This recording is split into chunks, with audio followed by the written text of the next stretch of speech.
तो आइए हम लोग आज शुरू करते हैं अलजेब्रा, है ना। तो आज हम लोग बेसिक्स ऑफ अलजेब्रा देखेंगे। क्या देखेंगे? बेसिक्स ऑफ अलजेब्रा में हम लोग क्या देखेंगे?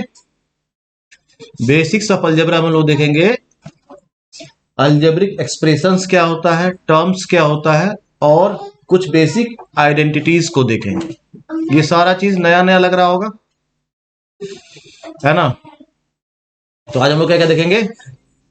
हाँ, अलजेब्रिक एक्सप्रेशंस एंड आइडेंटिटी। साथ ही साथ देखेंगे कुछ जो फंडामेंटल चीज होता है, जैसे वेरिएबल्स क्या होता है, कांस्टेंट क्या होता है, वगैरह वगैरह। ठीक है भाई। तो सब लोगों को कॉपी रेडी रखना है और साथ साथ काम भी करते जाना है। दिमाग को भी खुला रखना है, आंख को भी, कान को भी, और फिर काम करना है। ठीक है। तो चलिए भाई शुरू करें। ये देखो, एक एक्सप्रेशन है 5 - 3x + 4x² भाई। ठीक है, इस तरह का लिखा हुआ। इसको हम लोग क्या बोलते हैं? इसको बोलते हैं हम लोग अलजेब्रिक एक्सप्रेशंस। क्या बोलते हैं? हाँ, एक एक्सप्रेशंस होता है लिटरेचर में, ये अलजेब्रा का एक्सप्रेशंस है। दोनों में थोड़ा डिफरेंस है। ठीक है, खो मत जाना उस एक्सप्रेशन। समझ गए? तो एक्सप्रेशन क्या होता है? ये कॉम्बिनेशन होता है किसका? Constants and variables. अब दो टर्म आ गया। कौन कौन सा टर्म आ गया? हमारे पास दो टर्म है, पहला है कॉन्स्टेंट्स और दूसरा है वेरिएबल्स। कांस्टेंट क्या होता है? जिसका वैल्यू चेंज नहीं होता है ना। और वेरिएबल्स क्या होता है? जिसका वैल्यू चेंज होता है, जिसका वैल्यू वेरी करता है। जैसे एग्जांपल के तौर पर अगर ले लें हम लोग, तो नंबर्स जो होता है हमारा, जैसा 2 है या -5 है या 8 है, ये सब क्या है? इसका वैल्यू कभी चेंज होगा क्या? 2 का वैल्यू हर जगह 2 ही रहना है ना, और हर समय में 2 ही रहना है। तो इसको हम लोग क्या बोलते हैं? कांस्टेंट्स बोलते हैं। ठीक है भाई। लेकिन अगर हम लेते हैं x, अगर हम लेते हैं y, अगर हम लेते हैं z, तो इसका वैल्यू क्या होता है? कुछ भी हो सकता है भाई। x का वैल्यू 2 भी हो सकता है, 2 लाख भी हो सकता है, -50,000 भी हो सकता है, कुछ भी हो सकता है। ठीक है। तो इसको बोलते हैं क्या हम लोग? वेरिएबल्स। क्यों? इनका वैल्यू क्या होता है? चेंजेबल है, वेरी करता है। समझ गए बात को? सारे लोग समझ गए? तो वेरिएबल्स किसको बोलेंगे? जिसका वैल्यू वेरी करता है। कांस्टेंट किसको बोलेंगे? जिसका वैल्यू वेरी नहीं करता है, फिक्स्ड रहता है। समझ गए? तो एक्सप्रेशन क्या होता है? वो कॉम्बिनेशन होता है किसका? कांस्टेंट्स का, वेरिएबल्स का, और उसके साथ साथ कुछ ऑपरेटर्स का, है ना। तो कनेक्टेड बाय सम और all of the 4 fundamental operators. तो फंडामेंटल ऑपरेटर्स कौन कौन है हमारे पास? प्लस है, माइनस है, मल्टीप्लीकेशन है और डिवीजन है। ये फंडामेंटल ऑपरेटर्स है। ठीक है भाई। बेसिक ऑपरेशन जो करते हैं हम लोग, इन्हीं ऑपरेटर्स के हेल्प से करते हैं। ठीक है। तो एक्सप्रेशंस जो अलजेब्रिक एक्सप्रेशंस है, वो क्या हो गया? वो कॉम्बिनेशन हो गया। क्या चीज का? कांस्टेंट्स का, वेरिएबल्स का, और फंडामेंटल ऑपरेटर्स का, है ना। इसको ऑपरेटर कर लेना है। ठीक है भाई। तो फंडामेंटल ऑपरेटर्स के साथ जब वेरिएबल्स और कांस्टेंट का कॉम्बिनेशन होता है, उसको क्या बोलते हैं हम लोग? अलजेब्रिक एक्सप्रेशंस बोलते हैं। इसको दिमाग में कर लेना लॉक अच्छी तरह से। ठीक है भाई।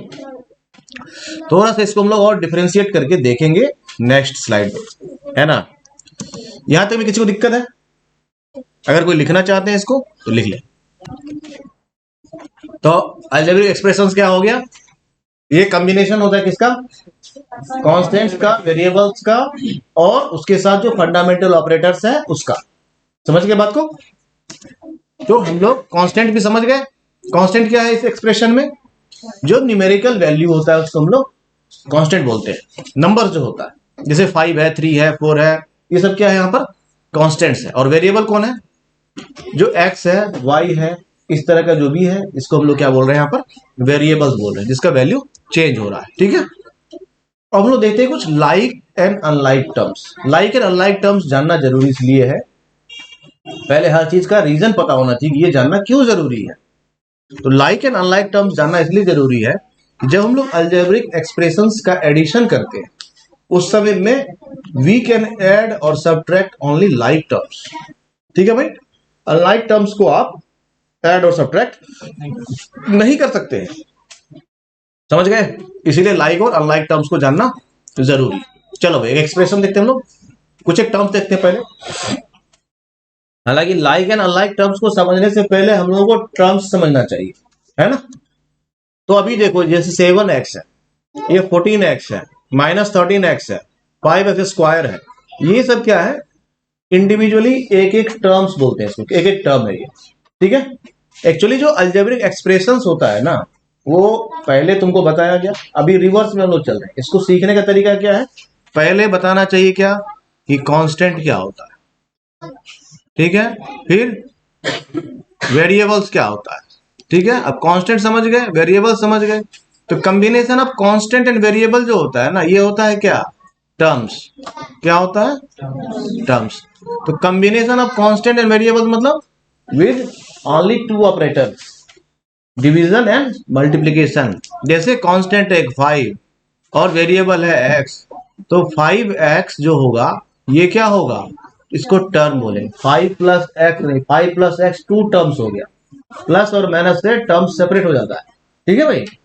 तो मल्टीप्लीकेशन और डिवीजन का जो सिंबल है, ये दोनों ऑपरेटर्स जो हैं, इनसे हम लोग इनका कॉम्बिनेशन से और कांस्टेंट और वेरिएबल कॉम्बिनेशन क्या बनाते हैं, टर्म्स बनाते हैं, ठीक है। और थर्ड स्टेज में combination of terms by using two operators plus and minus, तो हम लोग क्या बनाते हैं, एक्सप्रेशंस बनाते हैं। समझ में आता है। तो सबसे प्राइमरी चीज क्या हो गया इसका, कांस्टेंट्स एंड वेरिएबल्स, समझ में आता है। उसके बाद कांस्टेंट एंड वेरिएबल्स को जब हम लोग मल्टीप्लिकेशन और डिवीजन से कंबाइन करते हैं, तो उसका कॉम्बिनेशन क्या कहलाता है, टर्म्स कहलाता है। क्या कहलाता है, टर्म्स कहलाता है। उसके बाद combination of terms by using two operators plus और माइनस, क्या बोलते हैं हम लोग उसको, अलजेब्रिक एक्सप्रेशंस बोलते हैं। समझ में आया। अभी हम लोग उसको थोड़ा रिवर्स ऑर्डर में, समझ में आया। ये सब क्या है, इंडिविजुअली टर्म्स है। अब इसमें लाइक टर्म्स किसको बोलेंगे ये समझना है, और अनलाइक टर्म्स किसको बोलेंगे ये समझना, ठीक है। ज्यादा डिटेल में नहीं गया पहले, ताकि तुम्हें डिफिकल्ट ना, ठीक है भाई। अब देखो भाई, अब देखो इसमें पहला में क्या है, 7x है, -14x है और -13x है, ये तीनों क्या है, लाइक टर्म्स है। क्यों, अब इसका मतलब क्या, इन तीनों को तुम ऐड भी कर सकते हो और सब्ट्रैक्ट भी कर सकते हो। Second one is 5x square, है ना, -9x स्क्वायर। तो अब स्क्वायर वाला, एक्स स्क्वायर वाला जितना टर्म्स है वो लाइक टर्म्स हो गया, ठीक है। उसके बाद 7y और 7xy बचा, या -9y स्क्वायर बचा, ये तीनों क्या है, अनलाइक टर्म्स है भाई।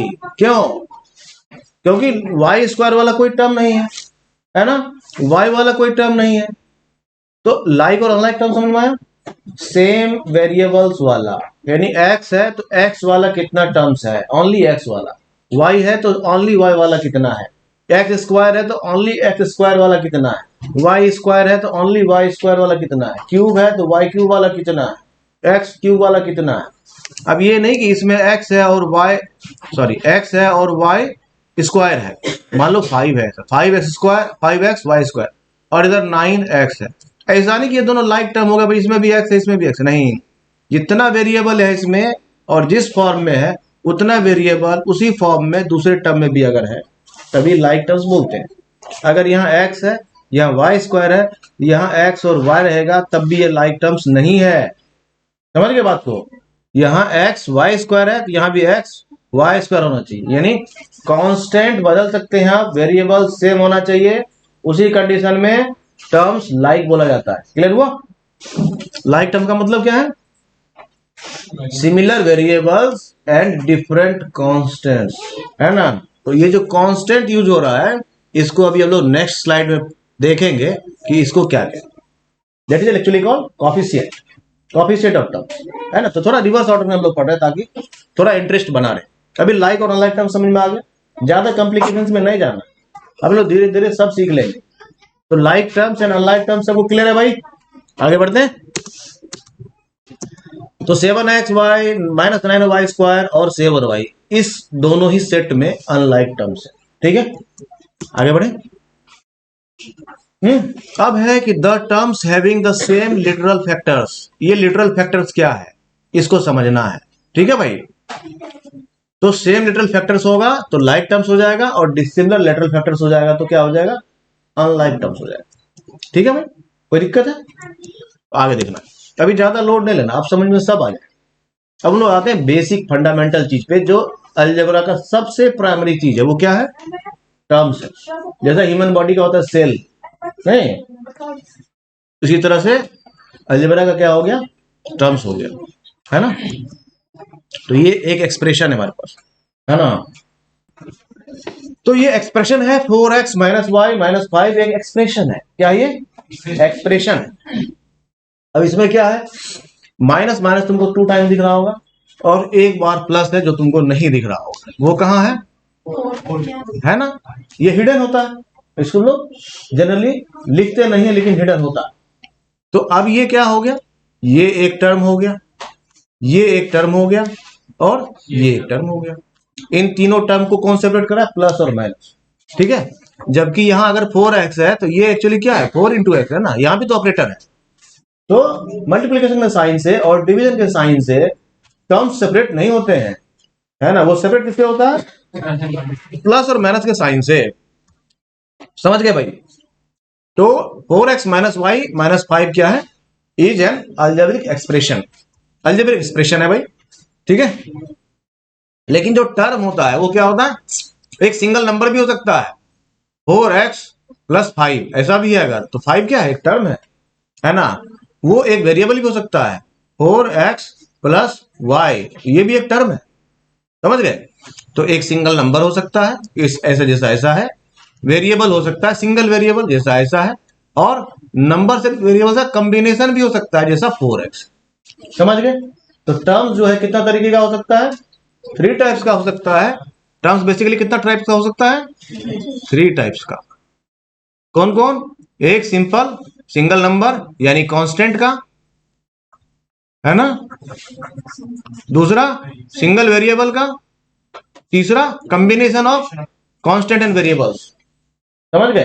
पहला कांस्टेंट, दूसरा वेरिएबल, तीसरा combination of constant and variable, 3 types का टर्म्स हुआ, समझ गए। एग्जांपल उसका ले लो, ये क्या हो गया, एक कांस्टेंट हो गया, ये क्या हो गया, एक सिंगल वेरिएबल हो गया, ये क्या हो गया, combination of constant and variable. इसमें 4 क्या है, कांस्टेंट, x क्या है, वेरिएबल। तो ये कॉम्बिनेशन ऑफ कांस्टेंट वेरिएबल्स क्या है, ये भी एक टर्म हो गया। सिंपली क्या है, एक वेरिएबल है वो भी एक टर्म हो गया, सिंपली एक कांस्टेंट है वो भी एक टर्म, समझ में बात आ गई।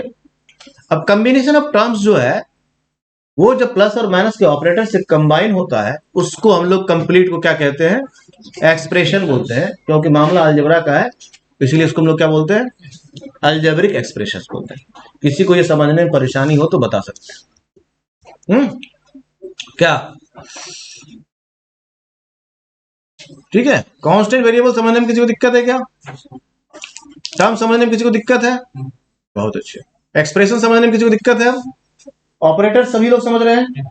We have 4 fundamental operators, plus minus multiplication and division, ठीक है। वेरिएबल समझ में आ गया, समझ में आ गया। तो ये 3 तरह का टर्म्स है, इंडिविजुअली कोई वेरिएबल हो, इंडिविजुअली कोई कांस्टेंट हो, या फिर combination of constant and variable. ध्यान देना है कॉम्बिनेशन जो है वो मल्टीप्लिकेशन साइन और डिवीजन साइन से होना चाहिए, है ना। कॉम्बिनेशन प्लस माइनस का नहीं होना चाहिए, ठीक है। चलिए भाई, नेक्स्ट टर्म है हमारा, नेक्स्ट थिंग है हमारे पास कॉफिशिएंट। कॉफिशिएंट क्या होता है ना। चलिए एक एग्जांपल लेते हैं, ये 4x है, ठीक है। 4x में क्या है, एक कांस्टेंट है और एक वेरिएबल है। तो इसमें वेरिएबल कौन है भाई, ये है वेरिएबल, ठीक है भाई। यहाँ x क्या हो गया, वेरिएबल हो गया, 4 क्या हो गया, कांस्टेंट हो गया।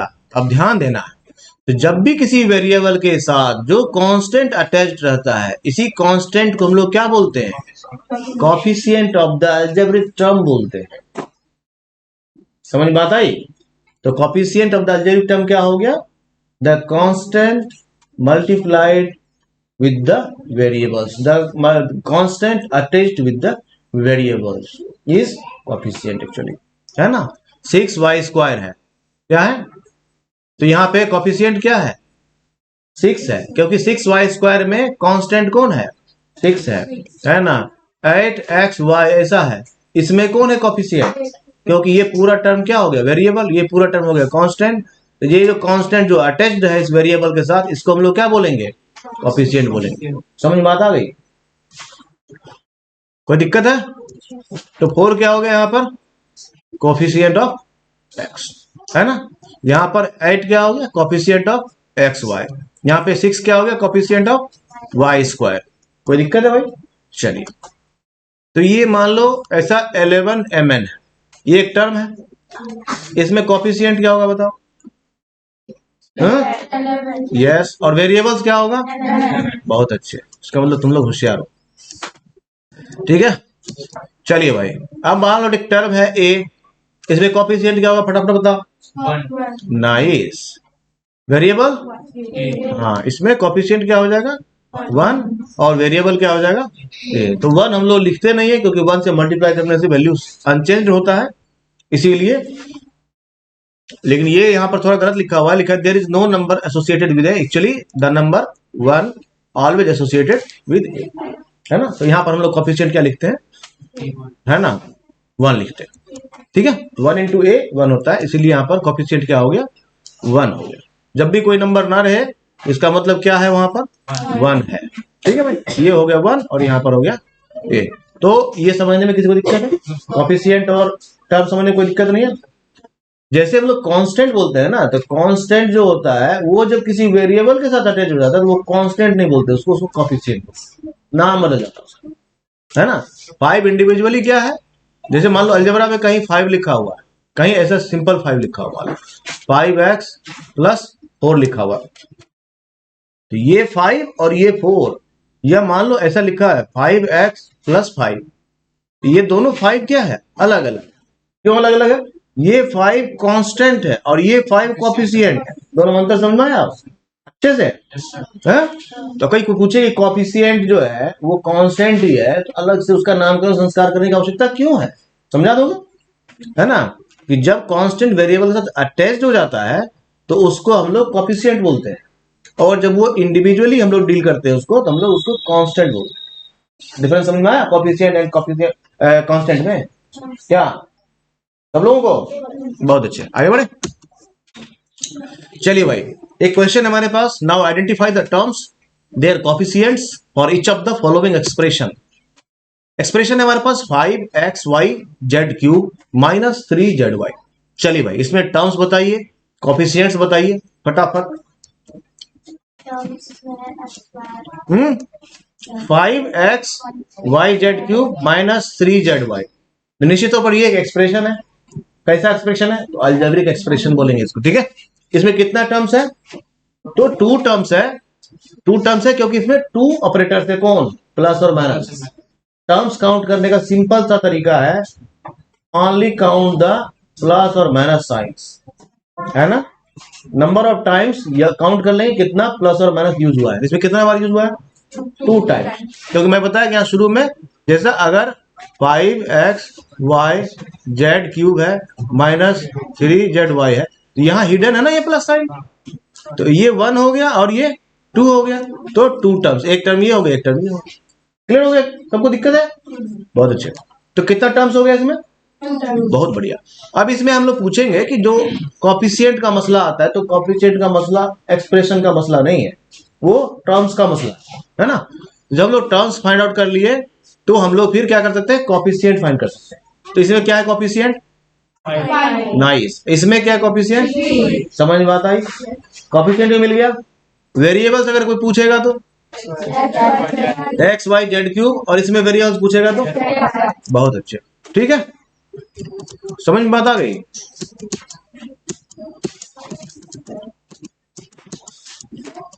किसी को दिक्कत है यहां तक में तो बताइए।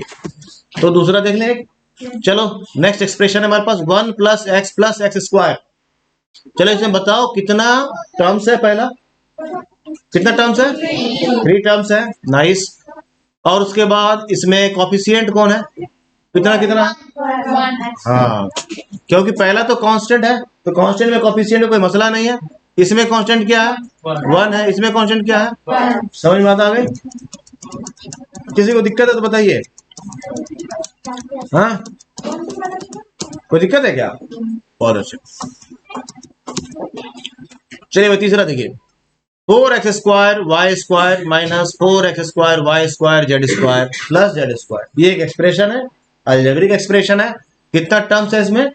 3 टर्म्स है। नाइस। तो पहला टर्म जो है इसमें कोफिशिएंट क्या है? नाइस। नेक्स्ट टर्म में कोफिशिएंट क्या है? और नेक्स्ट टर्म में? बहुत अच्छे। वेरिएबल्स भी बता दोगे क्या क्या है?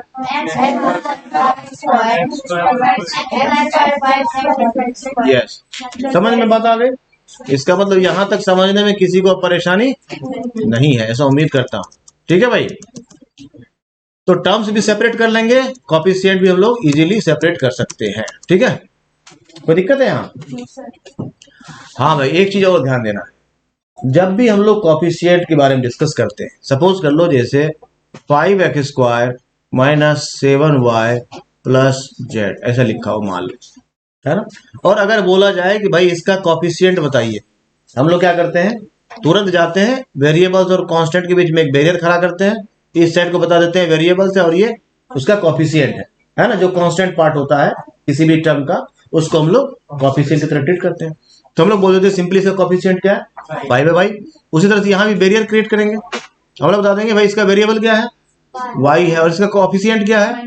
-7 है। ये हमेशा याद है ना। ऑपरेटर्स के साथ यूज करना, यहाँ पर प्लस है, प्लस नहीं बोलना है तो चलेगा 5 बोल देंगे, लेकिन अगर यहाँ माइनस नहीं बोलोगे तो ये एक मैटर ऑफ कंफ्यूजन हो जाएगा कि वो +7 की तरह ट्रीट हो जाएगा ना, क्योंकि जहां पर हम लोग साइन ओमिट करते हैं वो साइन क्या होता है? प्लस का साइन होता है। तो अगर तुम इसका कोफिशिएंट 7 बोल रहे हो, इसका मतलब तुम +7 बोल रहे हो, है ना। एक्चुअली इसका कोफिशिएंट क्या है? -7 है, तो तुमको -7 बोलना पड़ेगा। +5 बोलने की जरूरत नहीं है, you can simply use 5, but in case of minus you have to use -7, -5, -4 like this. ठीक है भाई, समझ सब लोग आया? चलिए अगला देखते हैं। 3 - PQ + QR - RP कितना टर्म्स है? बहुत अच्छे। तो इसमें कोफिशिएंट अगर पूछा जाए तो क्या क्या हो जाएगा? यस, अब समझ में आ गया कहां पर +1 बोलना है, कहां पर -1 बोलना है। बहुत अच्छा, है ना। देखिए भाई, यहाँ पर थोड़ा सा हम लोग गड़बड़ क्या कर रहे हैं, अगर ये पूछा जाए यहाँ पर 3 में कौन सा कोफिशिएंट है, तो ये बोलना जरूरी नहीं है ना, क्योंकि कोफिशिएंट जो होता है वो जब वेरिएबल्स के साथ, यानी टर्म्स की बात जब हम लोग करते हैं, जब वेरिएबल्स के साथ कोई कांस्टेंट अटैच्ड रहता है, that is called actually coefficient, है ना। इंडिविजुअली अगर है तो that is treated as constants, not as coefficient. समझ बात आई? कोई दिक्कत है क्या? चलिए भाई, इसमें बताइए x/2 + x/2 - xy, इसमें बताओ कौन सा कोफिशिएंट है? 1/2। नाइस, 1/2, बहुत अच्छे। इसमें? बहुत अच्छे, ठीक है। और इसमें? समझ में आ गया सब लोगों को? कितना टर्म्स है? 3 टर्म्स है। तो ये क्या है? एक एक्सप्रेशन है विथ 3 टर्म्स, और इसमें इंडिविजुअली टर्म के बारे में बात करें अगर, तो इसका कोफिशिएंट है 1/2, इसका कोफिशिएंट है, और इसका कोफिशिएंट है -1, है ना, माइनस साइन है, तो थोड़ा ध्यान देना है उसको, माइनस साइन रहे तो उसको थोड़ा सा कंसिडर करना है। किसी को समझने में दिक्कत हो रही हो यहां तक तो कृपया बताएं, क्या दिक्कत हो रही है? बहुत अच्छे। तो और कुछ सवाल देखा जाए क्या? तो अगला है हमारे पास 0.3a - 0.6ab + 0.5b। बताओ जल्दी फटाफट। हाँ, 3 टर्म्स है। पहला है 0.3 का कोफिशिएंट क्या हो जाएगा? 0.3। बहुत अच्छे। दूसरा का -0.6, अगला का? बहुत अच्छे। कोई दिक्कत है यहाँ तक में? तो अब देखो, इसमें वेराइटीज ऑफ प्रॉब्लम्स को लिया गया है ताकि तुम्हें दिक्कत ना हो, ताकि सारी चीजों को लोग डिस्कस कर सकें, लेकिन इसके साथ ही साथ तुम्हें थोड़ा प्रैक्टिस भी करना है अगर तुम उसको ज्यादा लंबे समय तक रखना चाहो। ठीक है, क्योंकि क्लास में सारा प्रॉब्लम्स को कराना तो पॉसिबल है, और सारा मैं करा दूंगा तो तुम करोगे क्या? ये भी तो है ना। ठीक है भाई, तो आज की क्लास में हम लोग इतना ही जानेंगे। नेक्स्ट क्लास में हम लोग जानेंगे टाइप्स ऑफ अलजेब्रिक एक्सप्रेशंस। ठीक है।